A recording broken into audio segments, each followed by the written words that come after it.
जब robotic surgery की बात की जाती है तो कई लोग यह समझते हैं कि रोबोट खुद सर्जरी करता है। कई लोग आश्चर्य से पूछ बैठते हैं कि क्या रोबोट खुद सर्जरी करता है। वे यह भी पूछते हैं कि यदि सर्जरी खुद करता है तो कैसे करता है।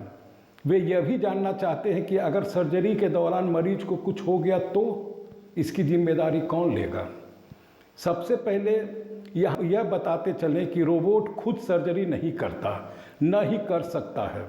सर्जरी सर्जन ही करता है। हाँ, इसके लिए रोबोट की सहायता जरूर लेता है। उदाहरण के रूप में इसे ऐसे समझ सकते हैं जैसे लेप्रोस्कोपिक मशीन खुद सर्जरी नहीं करती, सर्जरी सर्जन करता है लेप्रोस्कोपिक मशीन की सहायता से। इसीलिए ऐसी सर्जरी को लेप्रोस्कोपिक सर्जरी कहते हैं और सर्जरी करने वाले सर्जन को लेप्रोस्कोपिक सर्जन। इसे दूसरे उदाहरण के द्वारा ऐसे समझ सकते हैं कि जैसे बंदूक खुद गोली नहीं चलाता, बंदूक की सहायता से गोली चलाई जाती है। ठीक उसी तरह रोबोट खुद सर्जरी नहीं करता, इसकी सहायता से रोबोटिक सर्जन सर्जरी करता है। इसीलिए इसे रोबोटिक सर्जरी या रोबोट असिस्टेड सर्जरी भी कही जाती है। यह और कुछ नहीं, मिनिमली इन्वेसिव सर्जरी का एडवांस टेक्नोलॉजी है जिसमें उन्नत क्वालिटी के कैमरा, सर्जिकल इंस्ट्रूमेंट, कंप्यूटर तथा सॉफ्टवेयर का प्रयोग किया जाता है। नमस्कार, डिजिटल हेल्थ केयर में आपका स्वागत है। मैं हूं डॉक्टर दीपक प्रकाश।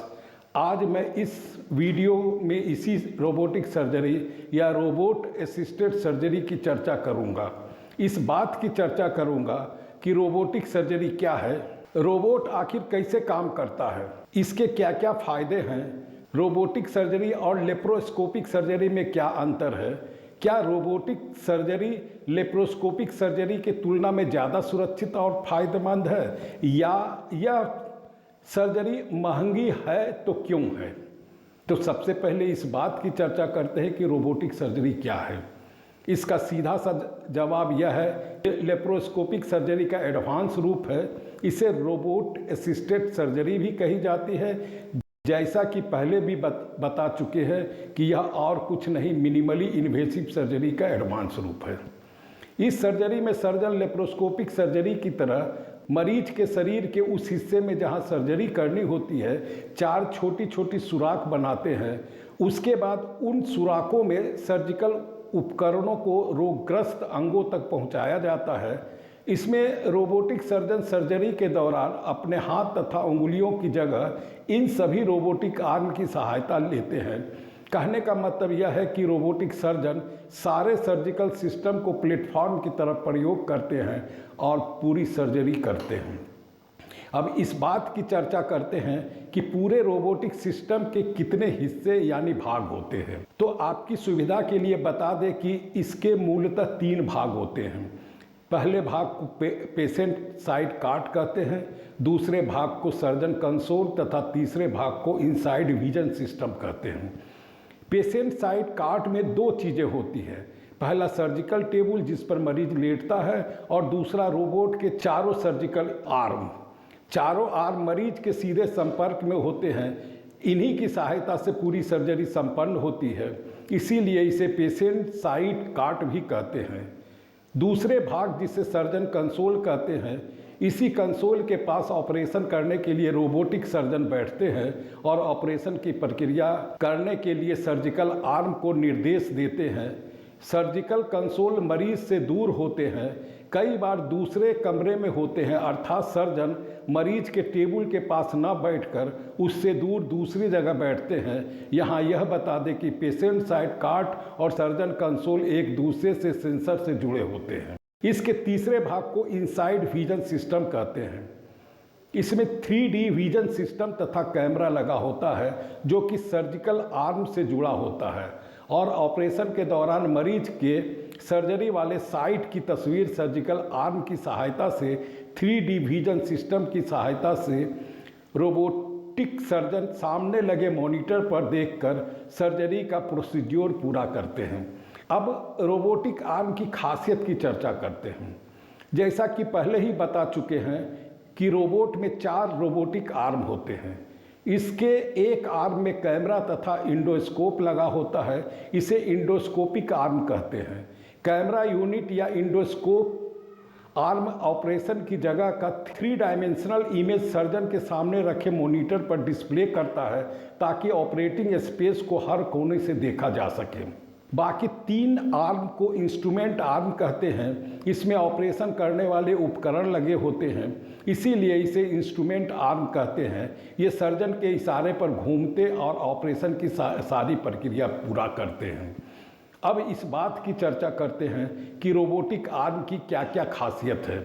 इनकी कई खासियत होती हैं। सबसे पहली बात तो यह है कि ये सारे उपकरण ऑपरेशन की सारी प्रक्रिया जैसे सूचरिंग, क्लिपिंग से लेकर स्टिचिंग जैसे कार्य को करते हैं। इनकी दूसरी खासियत यह होती है कि इसके आर्म में लगे सारे उपकरण काफ़ी पतले, धारदार तथा लंबे होते हैं, जो किसी भी अंग के एकदम पिछले भाग तक आसानी से पहुंच सकते हैं। इन्हें आगे, पीछे, ऊपर, नीचे, दाएं, बाएं यानी किसी भी दिशा में आसानी से घुमाया जा सकता है या अपने अक्ष पर 360 डिग्री में भी आसानी से घूम सकते हैं। इस कारण छोटा से छोटा चीरा भी बिना किसी परेशानी का लगाना आसान हो जाता है। इसकी तीसरी खासियत के बारे में बताते चले कि सर्जन के हाथ तथा उंगलियों की एक सीमा होती है। न हाथ और न ही उंगलियां अत्यंत छोटे से चीरा के अंदर जा सकते हैं, जबकि रोबोटिक आर्म के साथ ऐसी बात नहीं होती। इनमें लगे सारे उपकरण आसानी से छोटी सुराख में जा सकते हैं और मिनिमली इन्वेसिव प्रोसीड्यूर पूरा करते हैं। इसकी चौथी खासियत यह है कि इसके उपकरण में कंपन नहीं होता और महीन से महीन ऑपरेशन में भी किसी तरह की परेशानी नहीं होती है।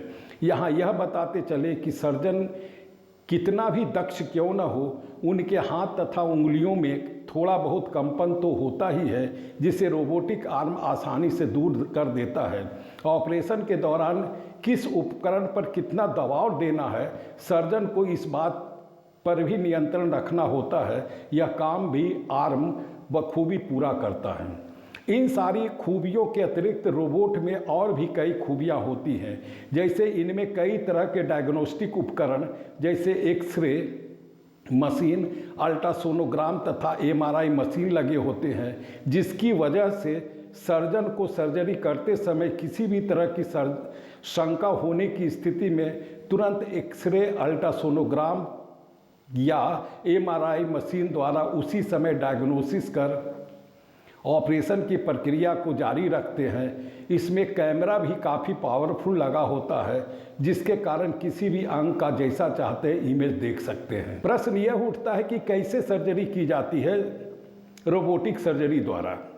जिस मरीज की सर्जरी करनी होती है उसे ऑपरेशन टेबल पर लिटाने के बाद, बेहोश करने के बाद ऑपरेशन वाली जगह में पेंसिल से भी छोटे आकार की 4 सुराख बनाई जाती है और इन्हीं सुराखों के माध्यम से 3 स्टेनलेस की रॉड जैसा सर्जिकल आर्म ऑपरेशन करने वाले हिस्से में प्रवेश कराया जाता है। पेट के अंदरूनी हिस्से में ऑपरेशन के लिए जगह बनाने के लिए मिनिमली इन्वेसिव सर्जरी की तरह कार्बन डाइऑक्साइड गैस भरी जाती है, जो कि काफ़ी सुरक्षित मानी जाती है। इससे मरीज को किसी भी तरह का कोई नुकसान नहीं होता है। स्क्रीन के नीचे ठीक बच्चों के खेलने वाले वीडियो गेम के जॉयस्टिक की तरह कंट्रोल लगे होते हैं। इसी से सर्जन रोबोटिक आर्म में लगे सर्जिकल उपकरण को दिशा निर्देश देते हैं, जिसका पालन रोबोटिक आर्म में लगे उपकरण करते हैं। कंप्यूटर कंसोल ऑपरेशन टेबल से थोड़ा दूर रखा जाता है, इसे दूसरे कमरे में भी रखा जा सकता है। दूसरी ओर सर्जिकल आर्म में लगे उपकरण ऑपरेशन की जगह पहुंचकर सर्जन के दिशा निर्देश का पालन करते हुए ऑपरेशन संपन्न करता है। रोबोटिक आर्म सर्जन कंसोल से जुड़ा होता है और सर्जन द्वारा मिलने वाले दिशा निर्देश का पालन करता है। यहाँ यह बता दें कि पारंपरिक ऑपरेशन में जहां उपकरणों को सर्जन अपने हाथों से कंट्रोल करता है, वही काम रोबोटिक आर्म करता है। अब यह जानते हैं कि रोबोटिक सर्जरी के फायदे क्या क्या हैं। इसके कई फायदे हैं। जैसे पारंपरिक ओपन हार्ट सर्जरी की तुलना में इस सर्जरी के कई फायदे हैं, जैसे इसमें बेहद छोटा सा चीरा लगाया जाता है। दूसरा, ऑपरेशन का निशान अत्यंत छोटा होता है। तीसरा, ऑपरेशन के बाद मात्र मरीज को अस्पताल में 3 से 4 दिन ही रहने की ज़रूरत पड़ती है। दर्द निवारक दवाओं की कम ज़रूरत पड़ती है। ऑपरेशन के समय रक्त स्राव कम होता है और इससे संक्रमण की आशंका कम होती है। ऑपरेशन के बाद मरीज जल्द ठीक होकर अपने काम पर लौट जाता है। अब प्रश्न उठता है कि क्या यह महंगी है सर्जरी? तो इतना तय है कि यह सर्जरी महंगी है। लेप्रोस्कोपिक सर्जरी की तुलना में कम से कम 1 लाख का अतिरिक्त खर्च आता है, लेकिन इसके कई फायदे हैं, जैसे ऑपरेशन में कम रक्तस्राव, कम समय तक मरीज भर्ती रहना, जल्दी रिकवर होकर अपने काम में लौट जाना आदि शामिल है।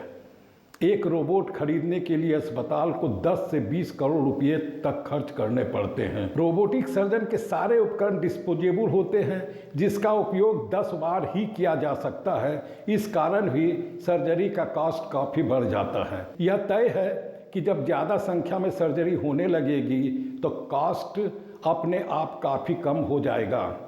अंत में, यदि आपको मेरा यह वीडियो पसंद आए तो लाइक करें, शेयर करें और यह चैनल पसंद आए तो सब्सक्राइब करें।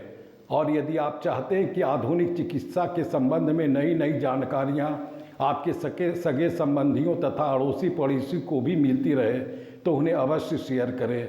यदि चाहते हैं कि मेरे आने वाले YouTube के बारे में जानकारी सबसे पहले आपको हो तो बगल वाले बेल आइकॉन को अवश्य दबा दें ताकि आने वाले वीडियो की जानकारी समय पर मिल सके। धन्यवाद।